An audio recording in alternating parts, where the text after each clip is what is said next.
नमस्कार सर्वांना, जय श्रीराज चॅनलमध्ये तुमचं स्वागत आहे।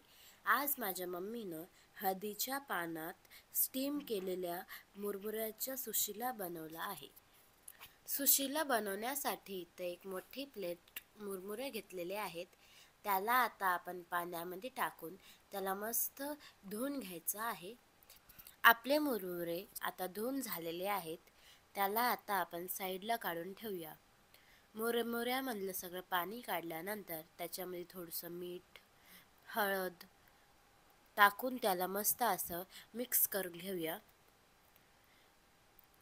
इथं आता मुरमुऱ्याला मीठ आणि हळद लावून मिक्स करून झालेलं आहे। आता आपण स्टीमरच्या भांड्यामध्ये एक तांब्यात पाणी टाकून त्याच्यावर स्टीमरची जाळी ठेवून जाळीवर हळदीचे पानं टाकूया। हळदीचे पानं लावून झाल्याच्या नंतर मीठ आणि हळद लावलेले मुरमुरे टाकून त्याला झाकून ठेवूया। इथं आपण गॅस चालू करूया आणि गॅसवर ते भांडं ठेवूया आणि त्याला 5 मिनिटासाठी स्टीम होऊ देऊया। इथं मी शेंगदाणे, 10-12 हिरव्या मिरच्या, कोथिंबीर, 4 कांदे आणि कढीपत्ता घेतलेला आहे। इथं आता मी हिरव्या मिरच्या, कढीपत्ता, कांदा आणि कोथिंबीरला चांगला असं कापून घेतलेला आहे। आता याला आपण साईडला ठेवूया।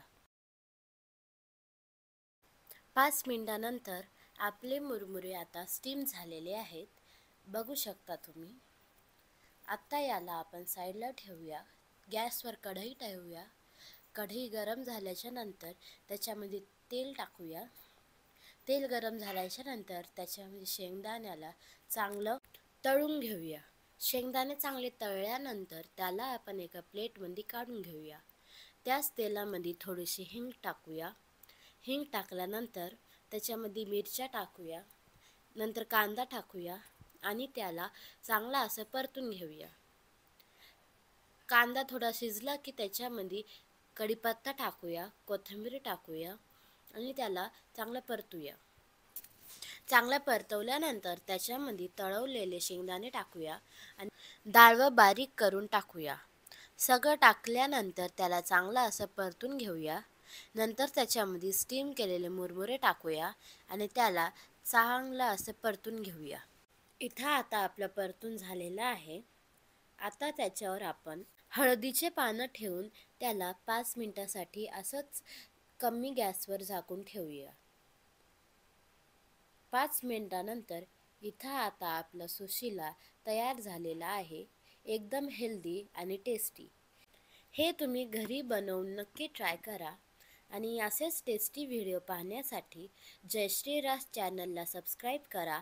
आमच्या व्हिडिओला लाईक आणि शेअर करा आणि कॉमेंटमध्ये नक्की सांगा की सुशिला कसं झालंय ते।